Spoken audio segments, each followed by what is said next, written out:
Well, time now for sporting history. We often go way back in time for this one. In fact, recently we went back over 120 years to talk about a particular All Black. But today, actually, we're doing something rare. We're focusing on the here and now. We're joined by current Olympic high jump gold medalist Hamish Kerr. You will, I'm sure, remember the jump off against American Shelby McEwen in the Paris Olympics, and to recall that moment and his early days in the sport. Hamish Kerr joins me now. Hello there. How's it going, Jesse? Oh, it's great. I can't wait to talk about Paris, but I'm really curious actually how a New Zealander ends up as a high jumper. Can you tell us a bit about the story of your early days, really? Yeah, it's probably not the standard sport that every Kiwi kid aspires to be great at. So there's definitely a little bit of a bit of uniqueness there, I suppose. But no, I mean for me, I was a pretty typical Kiwi kid. I spent most of my time outside, trying to get away from my jobs and my homework and all the other things that afflict us as children. So I spent a lot of time outside, and sport was obviously a really good way of doing that. Yeah. I sort of started, I suppose, in more probably traditional sports. Like I did athletics, but then I also did rugby and football, and whatever team was available at school, I'd kind of always put my name down, What school just was that, to Hamish? sort of sign up in Mungafo Primary School, which is it's in Balmoral. Yeah. And then I went to Auckland Normal Intermediate and then Auckland Grammar. So Got it. yeah, kind of just did a lot of sport through then and just loved my time. But I suppose the thing that really got me into athletics was I was always pretty good at it at school. And then when I was about 11 years old, I signed up to a local athletics club. What was great about that was that there was an awesome group of guys who I also competed against, and so there was sort of a nice rivalry, but also camaraderie around going down to the local club and training. And then I've just gotten better and better year after year after that, and sort of now kind of in a position where I am now today. Yeah. And what I'll say about high jumpers is while it may seem like a bit of an obscure choice for a New Zealander, of course it's one of those sports that people around the world compete in. And so when you win a gold medal, you are really beating out the world's best in a way that, no disrespect to rugby, but, much fewer countries play rugby. So makes your achievements quite incredible. Is it true, though, that you went along for a while doing pretty good and then you gave the sport away? Yeah, I did. I mean, I think for me, like sport never really seemed like the end goal. I obviously loved what I was doing, but for me, it was very much a hobby. I came from a family where academics and working hard at school and sort of setting up yourself up for a career was something that was encouraged. And I was very grateful for that because it meant that when I finished high school, I went to university and picked up my studies and didn't actually really commit to or focus on sport for a few years. So I did actually give it away, so to speak, and that was that was a great period in my life. I obviously got a degree and that gave me the security to be able to, once I start to pick up again, feel like there was something behind me to fall back on. And that was probably about 2 years. And then when I was getting to the end of my degree, I sort of started realizing that I really missed the sport. I feel like there was a lot of people who I met along the way who sort of echoed the sentiment of, oh, I used to do athletics at high school, but Yeah. then I went to uni or I did this and that, and sort of life got in the way and I never really kind of picked it back up. And I thought one day I was sort of sitting there and I had just this vision of me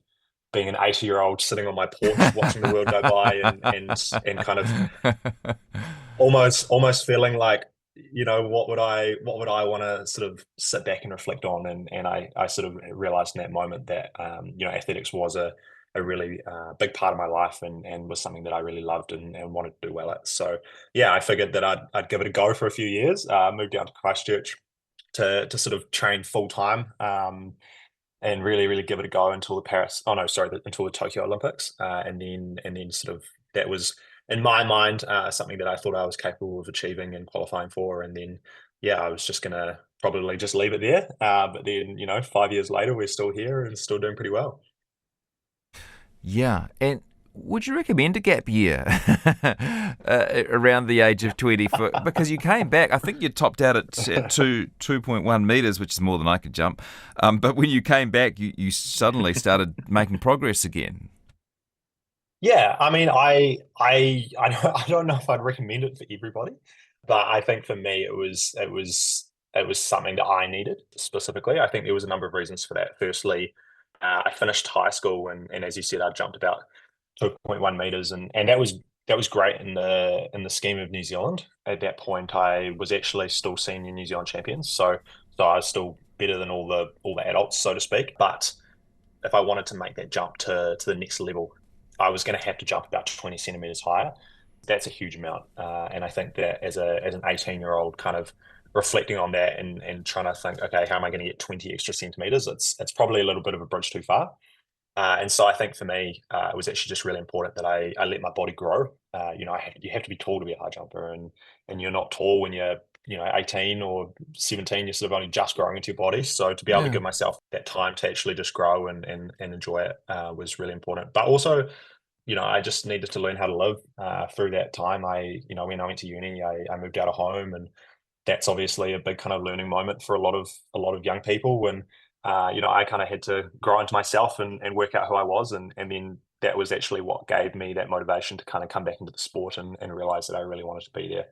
Yeah, it's one of those things that now, even when I sort of wake up and feel like I've got a hard session or feels like a bit of a grind, sometimes I reflect back on that time when athletics wasn't a big part of my life, and how much I'm grateful that it is now.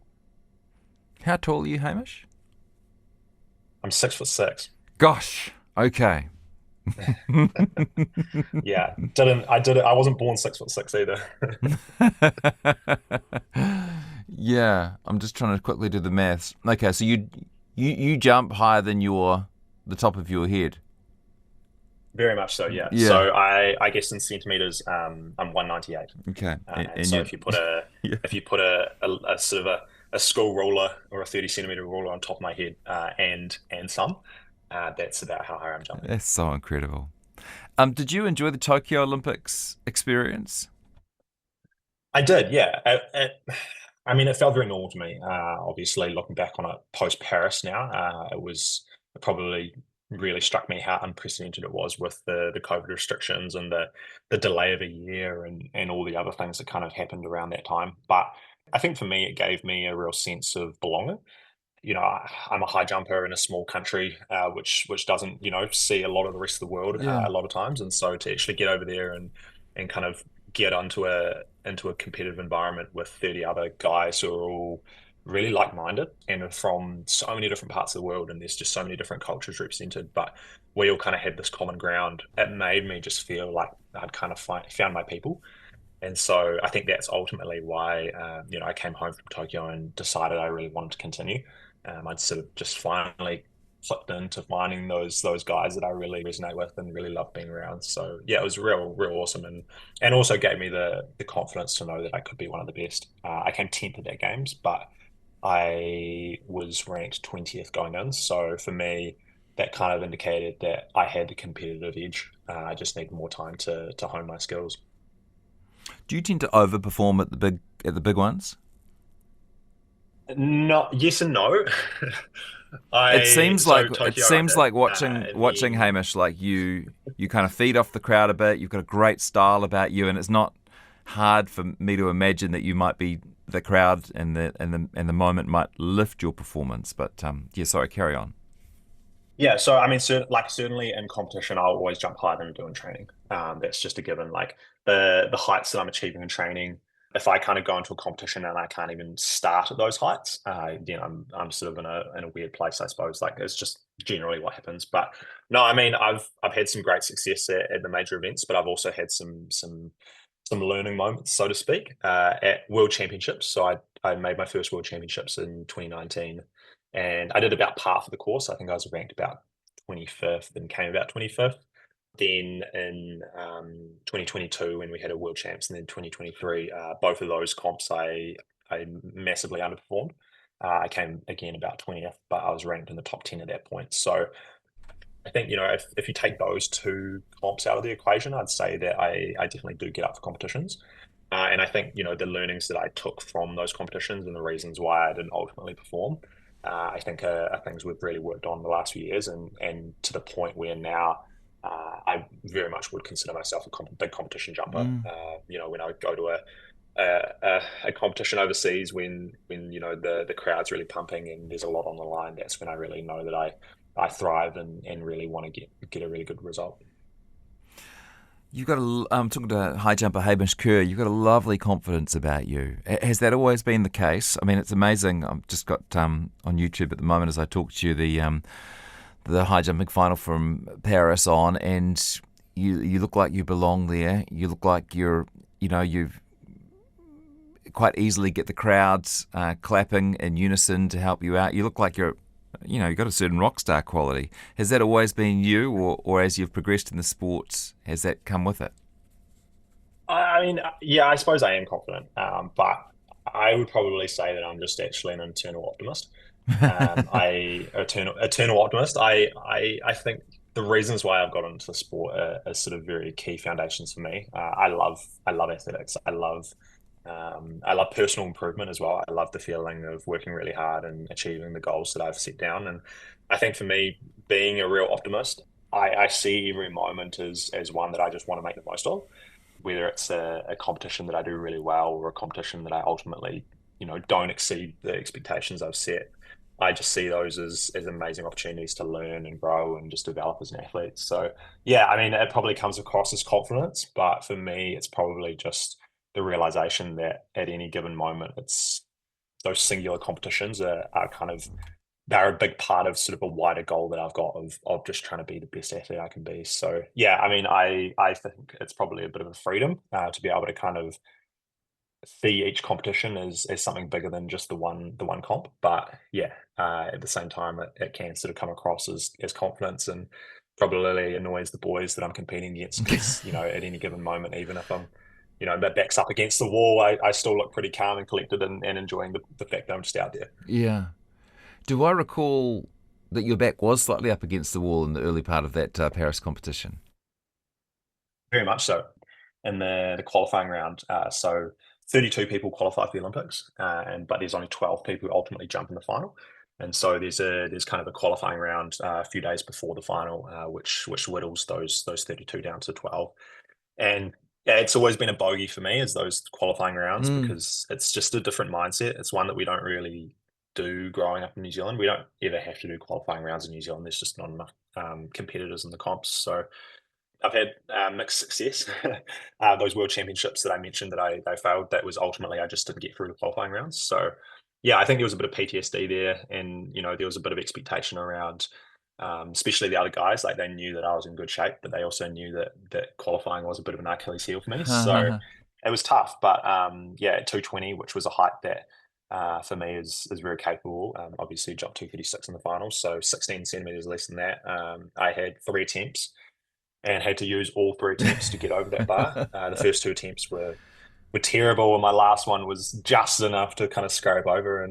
And yeah, it's tough, but I mean, as I said, being an optimist, like I kind of reflect back on that moment, and I think that's probably the moment that I won the games. To be honest, I think that was Wow. the moment that the yeah, I suppose the process and the kind of the work that we'd done in training and just around my mindset and why we were really there and what we wanted to achieve. It was stressed so hard and so intensely in that moment that once we kind of got through that, I feel like everything else was just a little bit of a procession.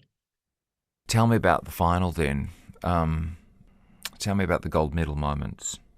It was very different from the qualifying round, that's for sure. I think that the competitions leading up to the Olympics, I had got the world number one ranking for the first time. And so I was sort of the top in the world. And the reason for that was that I was winning a lot of competitions. Mm. And so my mindset going into that final was there's 12 guys in this comp. I just have to be the last man standing. And I've been doing a lot of that recently.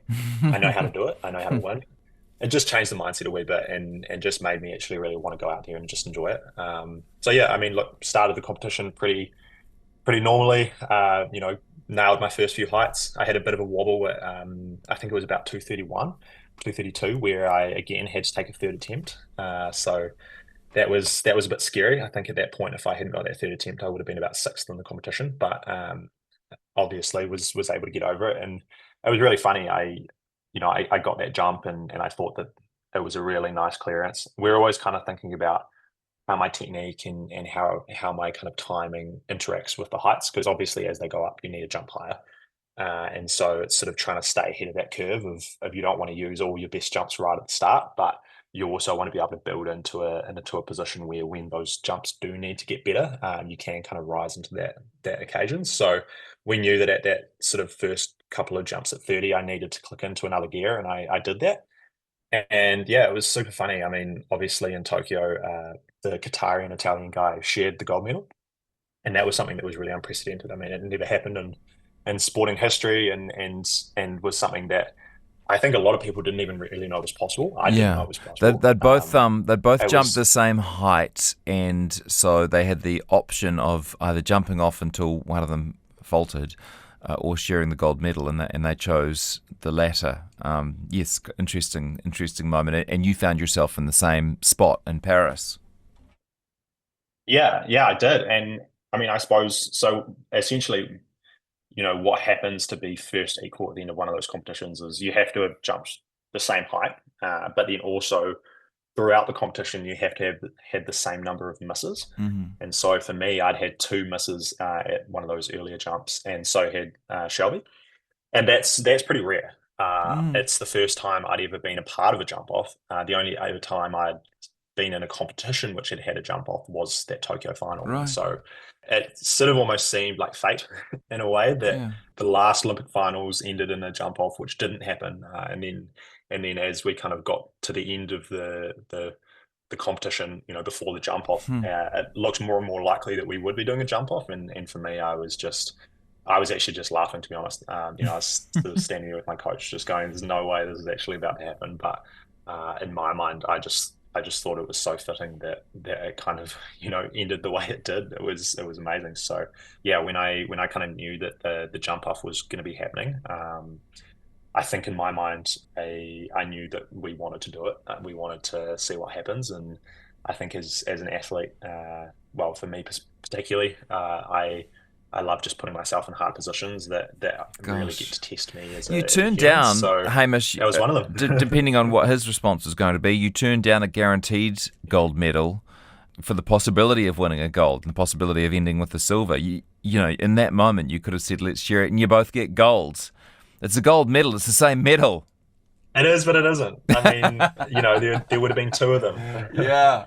Wow. um, so yeah, look, I mean, it's one of those moments that I think will get debated for the rest of eternity, and rightfully so. It was such a intense moment. Yet, I think for me, I'm just so excited that we were able to actually put on an amazing show.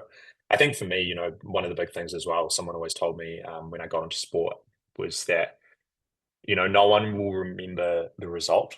People may remember the placing, but they definitely won't remember the result. But what they will always remember is how it made them feel. And I think for me, being in a stadium with 80,000 people all clapping along and getting really excited, not just by me, but also by Shelby, and then the countless millions of people watching on TV, all the Kiwis waking up on a Sunday morning to tune in with their kids, and Mm. all the various other people at home and around the world just watching that moment. That's the thing that is probably what I'm most proud of. Regardless of whether I'd gotten gold or silver, it was the fact that as athletes we could have a lasting impression on people, and hopefully people can sit there with their kids and celebrate it and talk about it and try and use it as a learning moment or just something that's just really cool to watch as a family. So I think for me, there was never any chance that I was going to share it, and I know Shelby very well, and I know he wouldn't have even shared it either. And so I think both of us were really grateful to be in that position. Since you've been back in New Zealand, have you met plenty of Kiwis who want to tell you about watching you that day? Yeah. Yeah, I have, and I think, look, it's the coolest thing about what I did. I get so many people who come up to me and say, "Oh, like."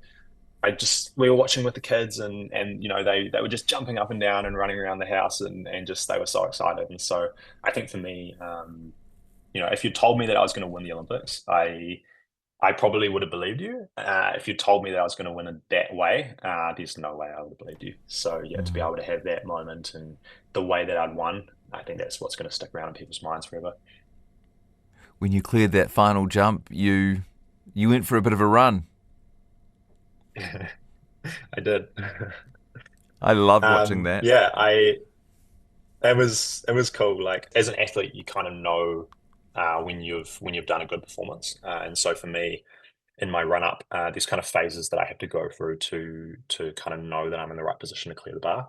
And when I put my foot down to take off for that last jump at 2:34, I knew that I was in the right Gosh. position. And Wow. so it was pretty special. Like in that moment, I kind of put my foot down and just went, yeah, that's it. Like that's the jump. Wow. And yeah, so the moment that you put your foot down, you take off, you kind of rise up into the air, you start sort of rotating over the bar, and you don't feel the bar, which is a good thing. You keep rotating, and then suddenly you're kind of over the bar and still don't feel the bar. And then once I landed on that mat, I didn't even have to look at the bar. I knew that that was it. So yeah, I think the reason that I'd sort of wanted to run into the field as well is often in an athletics meet, people run towards the crowd to celebrate, and that's really awesome. But what happens is that all the people on the other side of the field probably don't get to share that moment, just given that you're running towards one side of Yeah. the crowd. And so I thought, no one in the athletics meet that I'd ever been a part of had run into the middle of the field and kind of shared that moment with everyone. And so I was kind of keeping an eye on the javelin, which was happening down the other side of the field, and I did notice that about halfway through our jump off, they had finished their competition, and so the field was green for go, and yeah, so I knew that as soon as I was clearing that bar, I was ready to run, and yeah, it was amazing to kind of get out right in the middle of that stadium and just feel the energy of the crowd and just be able to show my support to them. Good tip for young track and field athletes. Always keep an eye on what they're doing with the javelin. Absolutely. Watching you during the anthem, you look happy. I mean, you talk about just wanting to enjoy yourself during those final few jumps. You obviously did that. You're smiling on that podium. You don't look like you're crying. Did you have that moment where you were sort of overcome with emotion, or did you sort of hold it together? I actually put it together surprisingly. I thought I would have a moment. I think, um, I was in shock for sure. There was definitely an element there of kind of emotional dampening, just as my kind of protective mechanism was kicking Yeah, in. yeah. But a couple of days later, it definitely started hitting. But I think it's one of those things that like there's almost no time to really think about what you've done. Like it's it's a case of, I mean, I won that medal. I think it happened at about it was probably about 8:30 p.m. Paris time, and I didn't actually leave the stadium until 2 a.m. From the moment that I, Wow. I did that jump, I was doing media, and then I got dragged out to medal ceremony, and then dragged back to media, and then I had drug testing, and then kind of left the stadium, and then that was where kind of the non-accredited New Zealand media were waiting, and then did that, and then straight to see my family and friends and celebrate with them, and then next day we had the closing ceremony. So you pretty much have half an hour sleep, and then you're up for more media, and then celebrating with the team, and then I actually left Paris the morning directly following that. So pretty much within about 36 hours of jumping, I was gone, and that's kind of when you start sort of moving down. But then all the other stuff sort of starts happening around. What does life look like now, and all the people who kind of want a bit of your time, and trying to just navigate all of that kind of stuff. So yeah, I mean, it kind of just becomes reality very quickly. But at the same time, I still bring the medal out, once a week or so, and just have a look at it and just reflect on what's such an amazing competition, and something that I think as I get older, I'll start to fully appreciate what that sort of means, and what it has sort of done for me. It's an individual sport. Is there camaraderie among you and the other athletes, even though you want to beat each other? Yeah, there is. Yeah, as you said, we are competitors. When we're out there, yeah, people all kind of act differently. You've got the guys who don't want to talk to people and they're very focused, and then you've got the guys who are probably oversharers when they're nervous, and everything else in between. But I think once the competition's all said and done, I have so much respect for my competitors, and I'm very grateful that I get to spend so much time with them.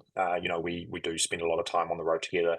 It is a global sport, but there's still only sort of about maybe 20 of us who kind of do regularly compete at those big comps. So I know all of those guys really, really well, and I think over the years, probably one of the things that I'm most grateful for is that I count a number of them as my really good friends now. So yeah, I've kind of got contacts all over the world that I can kind of reach out to and check in with, and just kind of bounce ideas off. So it's a pretty cool place to be.